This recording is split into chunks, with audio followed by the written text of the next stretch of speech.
Là aujourd'hui, Petrolhead, vous venez sur une vidéo assez spéciale. Je découvre avec vous aujourd'hui le Porsche Taycan Turbo. Donc vous aurez compris, c'est assez spécial parce que c'est la première voiture électrique sportive, performante que j'essaye avec vous aujourd'hui sur la chaîne. Et ça va être super intéressant parce que dans un premier temps, je vais vraiment la découvrir de manière brute, là tout de suite dans quelques instants. J'ai hâte de me prendre la grosse claque dans la gueule des 850 Nm de couple que fait cette voiture. Et en plus on va essayer de voir un peu quand même est-ce qu'on peut avoir du plaisir au volant d'une voiture toute électrique et quel type de plaisir on a au volant de ce bébé là, sans mettre en avant uniquement l'argument de y a pas de son donc il y a pas de ressenti, il y a pas d'émotion. Je vais essayer d'aller un peu plus loin avec vous et je vous retrouve tout de suite pour tout ça du coup.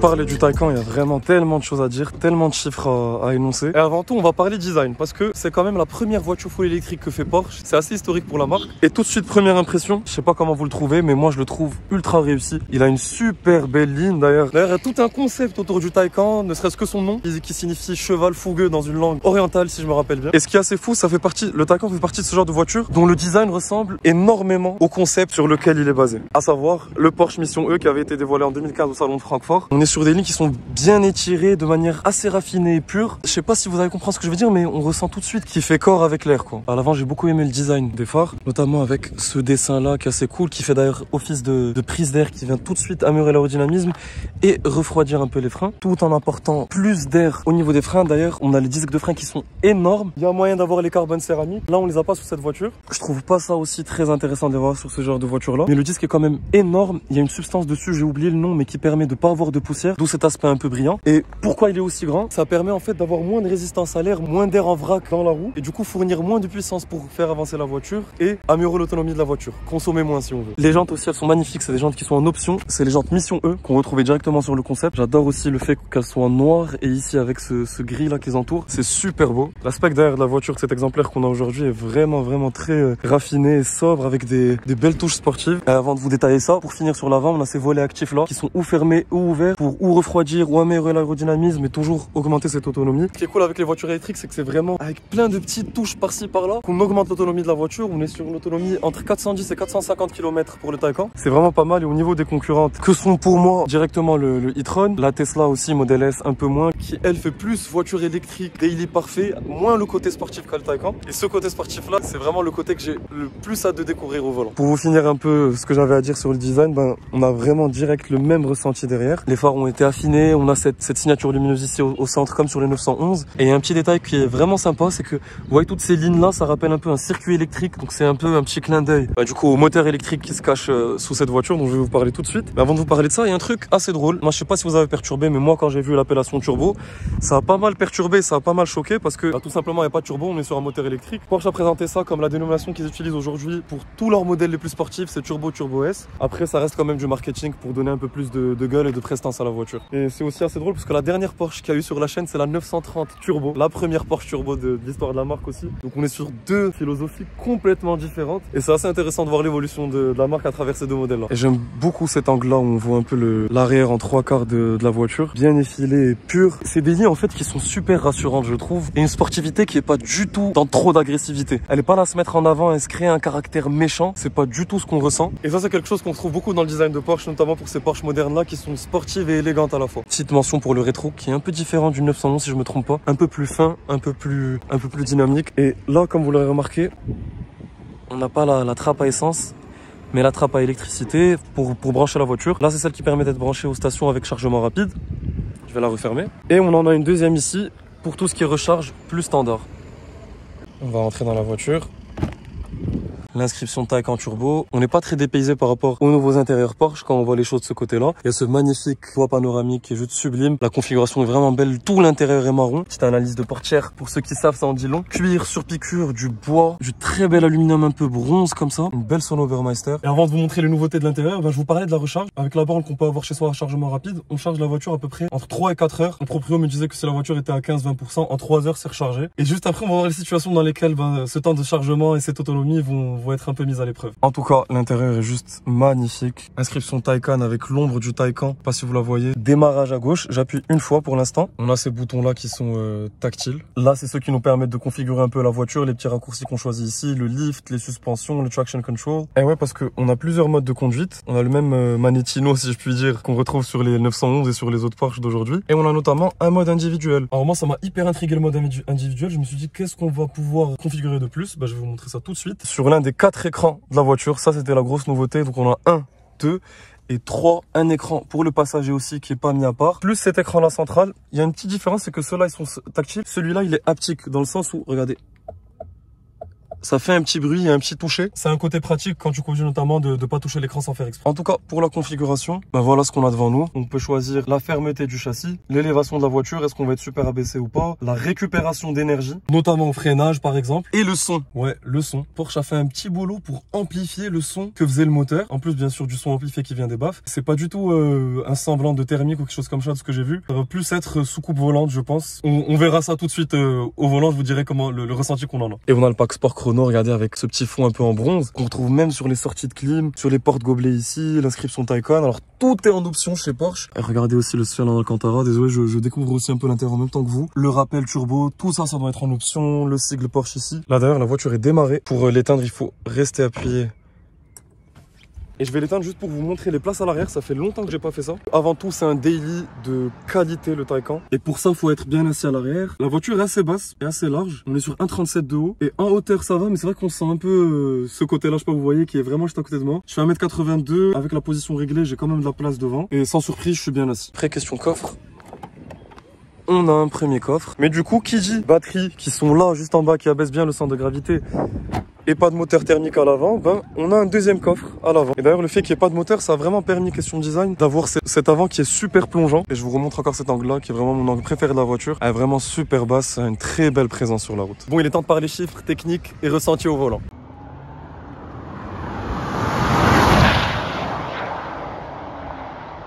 Je vous cache pas que l'excitation est de qualité parce que je suis très curieux à l'idée de découvrir ce que vaut aujourd'hui la sportivité dans l'électrique et surtout d'y réfléchir un peu et voir la place que ça aura pour nous petrolheads qui ont été bercés par les V12 Atmo et les V8 Atmo et pas que bien sûr, et ce genre de sensations mécaniques, les vibrations, le son, le ressenti avec la voiture. J'ai envie de voir qu'est-ce que nous propose Porsche aujourd'hui avec ce Taycan concrètement. Je pense que la meilleure manière de s'en rendre compte, c'est de se prendre une claque dans la gueule direct. Je me mets en Sport Plus, je vais vous expliquer bien sûr chaque... Launch control. Ouais, ok. Pied sur le frein. Accélère. Voilà. J'y vais. Wow. Wow. J'ai pas eu envie de continuer plus. C'est vraiment une claque dans la gueule. Surtout les 2 premières secondes parce que l'électrique, t'as les 850 Nm de couple qui arrivent pas à 1000 tours minute ou 9000 tours ou 5000 tours, qui arrivent tout de suite, instantanément. Wow. Tu te prends ta tête, t'as vraiment contre le dossier du siège et c'est impressionnant. Après, je vais pas vous cacher que, je vais pas dire que je m'attendais à être surpris. Oui, je m'attendais à être surpris en ligne droite. Le boucan que ça fait dans mon cerveau quand ça tapait contre le siège, je m'y attendais pas honnêtement. Parce qu'officiellement, on fait le 0 à 100 en 3 secondes 2. Et ça a été mesuré aussi par le propriétaire, c'est moins dans la vraie vie. Hein. En plus, on est sur des P0. J'imagine même pas avec des pneus qui sont encore plus adaptés à une meilleure adhérence que ça pourrait donner. Je me suis remis en normal juste pour pouvoir vous parler, continuer à vous parler chiffres. À la puissance, on est sur 650 chevaux qui peuvent aller jusqu'à 680 chevaux avec l'overboost. C'est astronomique. Je voulais vous parler en chevaux parce que j'ai pas encore trop la notion de tout ce qui est kilowattheure et pouvoir visualiser ça et comprendre un peu ce que ça donne. Après, question concurrente, on a l'e-tron GT qui est sur 476 chevaux. Il y a la Tesla Plaid bien sûr qui est quand même assez puissante. Après, le gros plus du Taycan, et on le voit avec sa dénomination Taycan Turbo, c'est que c'est pas fait que pour être une voiture électrique qui permet de se déplacer d'un point A à un point B. Parce qu'honnêtement, on est dans une Porsche, on est tout de suite dans l'univers Porsche, que ce soit côté design extérieur, côté ambiance intérieure, les finitions sont au top. Je me suis remis en confort et on est dans une ambiance qui est super silencieuse, ultra agréable. On retrouve tout de suite cet univers qui est bien propre aux voitures hybrides quand elles sont en mode électrique et aux voitures électriques, où en fait t'es sur une conduite très apaisante, t'es hyper détendu. La sonorisation est vraiment top, hein, parce que dans une voiture électrique on n'entend que le bruit du vent, que le bruit du pneu sur la route, et là il n'y a rien à dire, il n'y a vraiment rien à dire à ce niveau-là. On est en plus sur une voiture assez lourde, sans surprise vu le poids des batteries. On est sur 2380 kg. On a une transmission intégrale avec les 4 roues directrices qui lui donnent un comportement encore plus stable en virage notamment. C'est ce qu'on va vérifier tout de suite. Et question boîte à vitesse, ce que j'ai découvert c'est qu'il y avait 2 vitesses. Une qui permet de démarrer la voiture et une autre qu'on utilise en fait constamment. On s'est remis en Sport Plus pour essayer de voir un peu la connexion qu'on peut sentir avec la voiture. Vu qu'on n'a pas de vitesse, en fait c'est super précis question pédale d'accélérateur. Tout le temps du couple, tout le temps, on prend le premier virage, la voiture suit très bien, il n'y a vraiment pas de roulis, hein. L'avantage d'avoir des batteries aussi c'est d'avoir un centre de gravité qui est super bas, la direction s'est raffermie en Sport Plus en plus, et les freins, ok, ça freine pas mal, là tout de suite à chaud je me dis que peut-être que les freins sont pas encore assez chauds, mais j'aurais bien aimé avoir un ressenti de freinage encore plus rassurant, parce qu'on atteint des vitesses faramineuses dans cette voiture là et très facilement. On s'en rend même pas compte tellement c'est stable et tellement le châssis est parfait. Et ça continue, ça s'arrête jamais. Et là vraiment je freine parce que j'ai peur des chiffres qui s'affichent devant moi. Mais ça pouvait encore continuer très loin. On est sur une vitesse max de 260 km d'ailleurs. Et regardez là, petit coup de frein, on prend le virage serré. Ouais, on est assez stable. Beaucoup de reprises. Franchement, le comportement en virage est assez étonnant pour une voiture électrique. Je sais en plus que c'est possible, même si on est sur une transmission intégrale, si on veut vraiment chercher la petite bête, on peut désactiver le traction control avec ce bouton tactile qu'il y a là sur l'écran principal, que j'ai beaucoup aimé d'ailleurs. C'est assez pratique d'avoir ça présenté de cette manière-là. Et encore une autre accélération. On s'en lasse pas pour l'instant. Et c'est vrai que là, j'en ai fait l'expérience avec le virage. J'ai été un peu perturbé par le fait de pas savoir à quel régime j'étais, parce que dès que j'ai remis les gaz, ça a direct répondu. C'est une conduite assez particulière. Allez, là on va encore prendre un autre.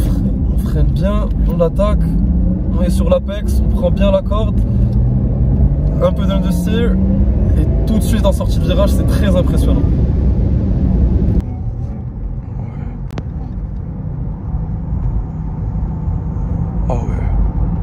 Ah ouais. Ouais. Ça tient, mais d'une manière... C'est fou, la vitesse à laquelle on prend les virages dans cette voiture. Et le châssis, comment il le perçoit, c'est impressionnant. En même temps là, c'est la partie découverte. Si vous avez déjà vu d'autres vidéos du Taycan, vous ne devez pas être surpris parce que je suis en train de vivre. On est sur un caractère sportif électrique, super cool. Et là, on va jouer dans le virage. La voiture glisse pas, on est hyper stable. La direction répond droit, elle est assez ferme. Le châssis est ultra à l'aise et tout de suite ça part. Après pour moi maintenant, si on passe un peu à la réflexion, pour moi ce qui te met le smile dans une voiture, c'est vraiment la manière dont tu vas t'engager sur les courbes, la manière dont elle va jouer, la manière dont tu vas te sentir connecté à la voiture. Et la connexion à la voiture, je me vois bien comprendre la voiture encore plus, surtout avec la pédale d'accélérateur qui est très sensible. Donc ça peut peut-être remplacer un peu ce feeling de boîte à vitesse et de régime. Je me coupe dans ma réflexion pour qu'on se refasse un launch. C'est bon, let's go.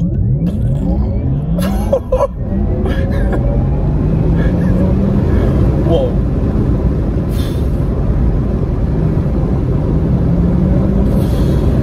Ça mange la route.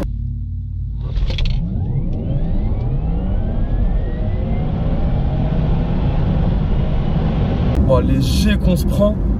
1,5 G si je me souviens bien. Pour revenir un peu à ce côté smile, honnêtement comme vous l'avez vu, ça donne un putain de smile. Il n'y a pas d'autre terme pour le décrire, c'est hyper impressionnant de se prendre une claque dans la gueule comme ça, tous ces G. Vraiment tu sens ton cerveau en fait bouger de sa place à l'intérieur de ta tête. J'ai jamais ressenti ça au volant d'une voiture. C'est impressionnant aussi de prendre des virages dans une voiture électrique à ces vitesses là, d'avoir des reprises instantanées. C'est fou de se dire qu'on a 850 Nm de couple instantanément en sortie de virage.